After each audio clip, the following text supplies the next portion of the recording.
the Corvette that I'm about to purchase.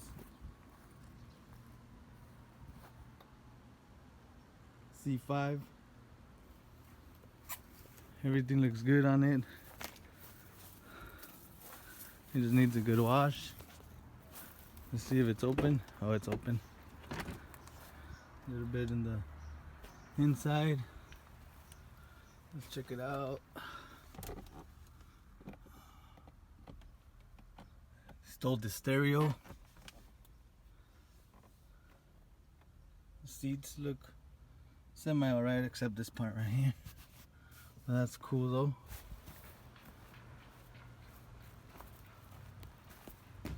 Alright guys. Alright, so we're looking at a 2000 Corvette C5. It's got the C6 wheels. Convertible.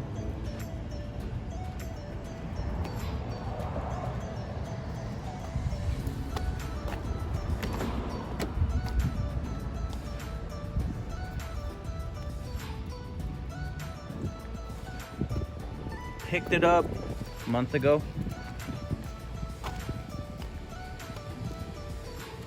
This is going to be replaced. This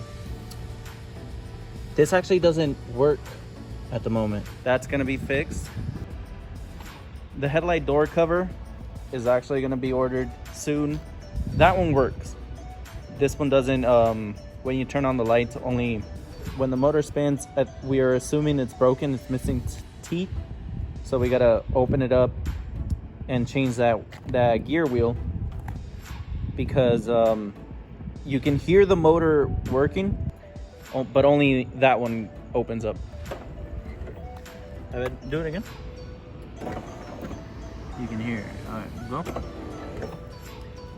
Now, I don't know if you can hear this on there, but you can hear you can hear the little motor working. So we're assuming it's just a gear that has to be replaced. What we did is actually drilled out some holes on the bottom here, on this side and this side, because the intake is actually right here. One cone comes out this way, one cone comes out this way, and this adds the air that comes in through here goes directly to the intake. The original one was actually really blocked off. It had a whole cover onto it. It's actually over here. He installed a Volant performance intake. This is actually the centerpiece in it, but it needed some sort of sensor input that this one just didn't have. So we had to actually keep the original Corvette intake on there. So it didn't have that sensor, and I'll show it to you right now, but look how closed off the original intake was with the filter. The filter's inside of here, and we put the cones, let's see them in there. So this is right in the front, one to the right, one to the left. And the air that goes in through these holes that we drilled out goes directly up here, which made a difference. You can feel it. But it was this sensor. So this sensor wasn't on this middle piece here. You have to drill it out. I guess we could have drilled it out, but just to be safe, we kept the original, which I think it actually looks better, because you get to keep the logo. It's a 5.7 liter. All right, let's take a look inside. So it's got some interior damage here, but for the most part, everything else looks great. Here we go. We got the stock stereo that actually we picked up for 20 bucks. The stereo was missing because someone decided to rip the liner here, and then they stole the stereo. So there was a system in the back and all they left was the wire. So they opened this up. Stole the stereo. Oh, actually, it's got some stock Bose speakers. So when we picked up the intake in LA, the guy owned a Corvette, so he had the stock stereo because he got an aftermarket on his and he offered it for $20. So you got your stock stereo. You got, how do you open this? Oh, you gotta pull it up, my bad. Your ashtray. It's got the original carpets, by the way. And you got a flimsy cup holder here. Oh shit. That's not holding anything. Nope. Nothing. You got your traction control. You can turn it off. And then you got different modes to drive it. So ride control, sport, performance, and tour. So you got a lock here to lock your center console.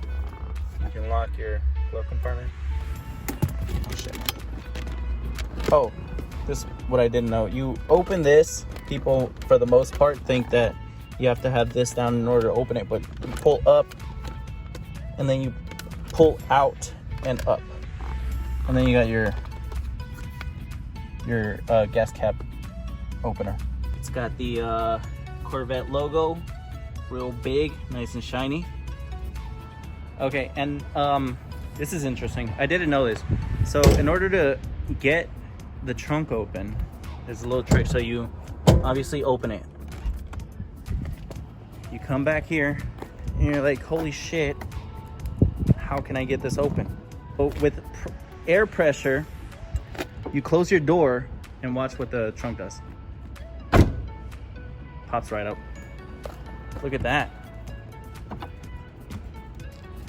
And obviously you have to support the Lakers. R.I.P. Kobe. Well, not that much trunk space. There's no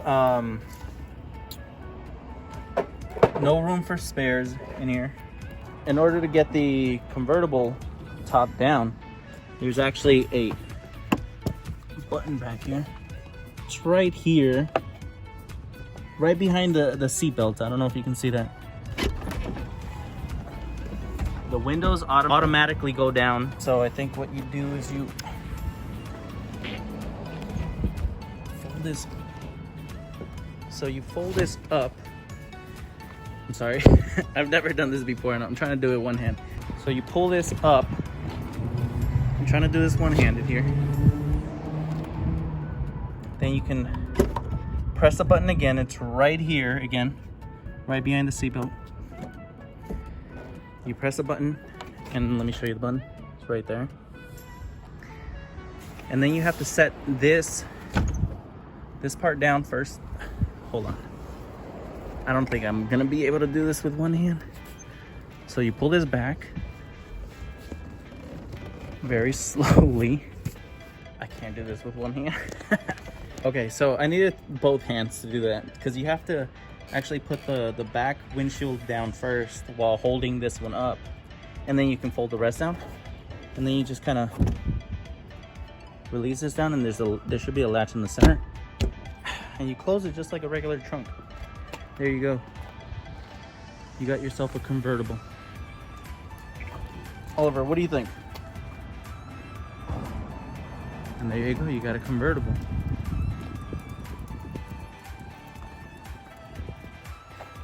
So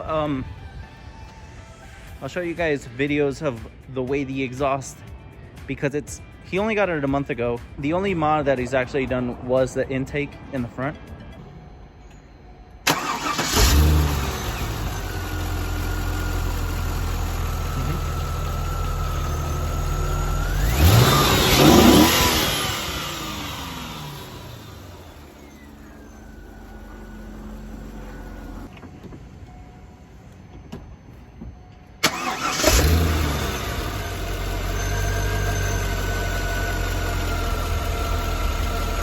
Accelerate.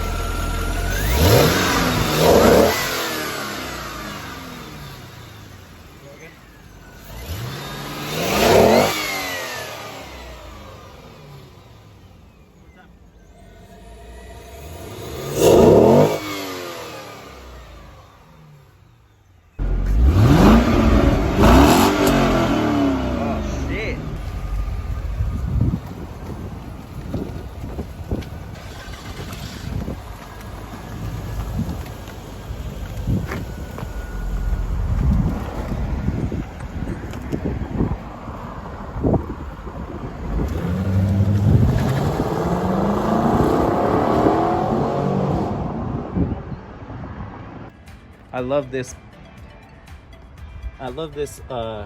Corvette logo right in the middle. Let you know who you messing with. The car is super light, and I've driven this car and stepped on it maybe halfway or a little bit over halfway, and it pushed me back into my seat. He's got a few months coming, so obviously he's gonna get that headlight fixed and painted. He's thinking about a spoiler. He's looking into it. He's looking into getting new exhaust, the whole system.